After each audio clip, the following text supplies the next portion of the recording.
Hi hello friends, welcome back to media talks. நான் உங்கள் Mounika. So இன்றைக்கி எபிசோடில் என்ன நடந்துச்சு அப்படின்றத பார்க்கலாம். ஸோ இன்றைக்கி எபிசோடில் வெண்ணிலா தான் ஃபுல் லென்த்தி டைலாக்ஸ் தான் நிறைய பேசிக்கிட்டு இருந்தாங்க. ஸோ ஃபைனலாக அவங்களோட கேரக்டருக்கு ஒரு என் கார்டு போட்டாச்சு. ஒரு ஃபுல்ஃபில்லாக அவங்க ஏன் வந்தாங்க, என்னென்ன பண்ண இது வரைக்கும் பண்ணதுக்கான எல்லாத்துக்குமே ஒரு ஜஸ்டிஃபிகேஷன் ஃபேன்ஸ் மத்தியில் நிறைய ஒரு கேள்விகளாக இருந்துச்சு. அதுக்கெலாம் வந்து ஒரு பதிலளிக்கிற மாதிரி தான் இன்றைக்கி ஒரு அவங்களோட கான்வர்சேஷன் இருந்துச்சு. பட் என்ன கொஞ்சம் லென்த்தாக போன மாதிரி தான் நானுமே ஃபீல் பண்ணேன். நிறைய பேருமே அப்படி ஃபீல் பண்ணியிருக்கீங்கன்னு நம்புகிறேன்.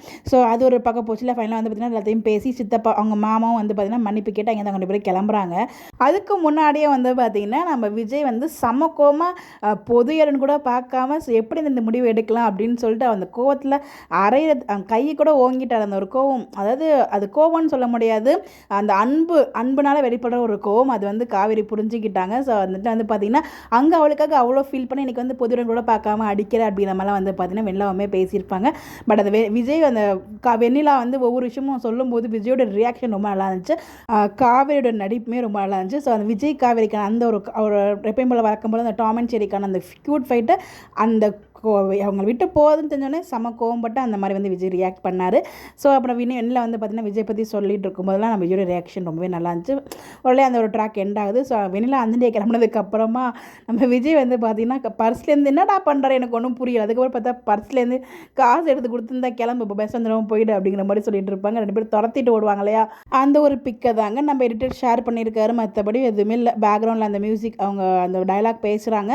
நம்ம அவங்களோட ஓல்டு மெமரிஸ் எல்லாம் வந்துட்டு இருக்கு. அது எல்லாமே ரொம்ப நல்லா இருந்துச்சு. அதெல்லாம் எந்த ஒரு குறையுமே சொல்ல முடியாது. ஆப்டாக இருந்துச்சு. அதெல்லாம் பார்க்க நல்லா இருந்தது. என்ன ஒரு வருத்தம்னா அதுக்கப்புறம் சீன்ஸ் வரும் நானும் எதிர்பார்த்துட்டே உட்காந்துருக்கேன். பார்த்தா சீனை காணும். அந்த காரில் போகிறப்ப அட்லீஸ்ட் பேசுகிற மாதிரியாவது சீன் வச்சுருப்பான்னு பார்த்தா அது எதுவுமே கிடையாது. அப்படியே கட் பண்ணி அப்படியே அப்புறா நம்ம சாரதாமா சீனை காமிக்கிறாங்க. என்னடா பண்ணுறீங்க அப்படிங்கிற மாதிரி மனசுக்குள்ளே இருந்தாலும். பட் எனிவேஸ் ஒரு காவேரி வெண்ணிலாக்கு என் கார்டு போட்டு இவங்க 2 பேரும் அந்த பாண்டிங் நடந்துச்சு. அதுக்கப்புறம் வழக்கம் போல் நம்ம ஒரு ஓல்டு காவேரியை பார்த்த மாதிரி இருந்துச்சு. ஸோ அவங்க அம்மாட்ட வந்து பார்த்திங்கன்னா எல்லாருமே உங்களோட ரியல் ஃபேஸ் இப்போ தான் நான் தெரிஞ்சுக்கிறேன். அவங்க என்னென்னா நார்மலாக கடைக்கு போயிருக்காங்க, நீங்கள் என்னென்னா கறி குழம்பு வச்சுருக்கீங்க அப்படிங்கிற மாதிரி ஒரு நார்மலாக ஒரு ஃபன் காவேரி வந்து பேசிகிட்டு இருந்தாங்க. ஸோ இப்படி பேசிட்டு அப்படின்னா உள்ளே போய்ட்டு ரெஃப்ரெஷ் ஆகிறோன்னு சொல்லி போயிட்டு அப்போ தான் வந்து பார்த்திங்கன்னா நாளைக்கு நம்ம விஜய் வந்து நம்ம வீட்டுக்கு கூட்டு போகிறோன்னு சொல்லியிருக்காருல்ல. ஸோ எப்படி வந்து கூட்டு போவார், என்ன பேசுவார் அப்படின்னு சொல்லி திங்க் பண்ணி ஃபீல் பண்ணி ஜஸ்ட் கொஞ்சம் மினிட்ஸ் தான் வந்து அவங்க யோசிச்சுட்டு உட்காந்துருப்பாங்க. அதுதான் வந்து அவங்க காலில் வரும்போது பேசிகிட்டு இருந்திருக்காங்க.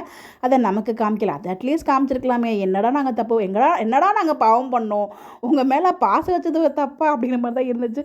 அந்த அப்ரப்டாக அப்படியே சாரதாமாவை காமிச்சதுமே எனக்கெல்லாம் மனசு உடஞ்சிருச்சு. அதுக்கப்புறம் அவங்க பேசியிருக்கிறது அந்த நினச்சி பார்க்குற சீன் மட்டும் தான் காமிச்சிருந்தாங்க. என்ன பேசியிருப்பேன், நம்ம அம்மா தானே சமாளிச்சிக்கலாம். இன்கேஸ் விஜய் சொல்லி அக்செப்ட் பண்ணாட்டியும் நம்ம அம்மா நானே சமாளித்து விஜய் கூட போய் வாழ வேண்டியதான். இதுக்கப்புறம் விஜய் கூட நம்ம வாழணும், பாவம் விஜய் அப்படிங்கிற மாதிரி நம்ம காவேரி இப்போ தான் மனசு வச்சுருக்காங்க. நான் கூட அப்பளம் பிஸ்னஸ் காமிப்பாங்களோன்னு நினச்சேன். பட் அதுலேயுமே எதுவுமே சொல்லலை அவங்க.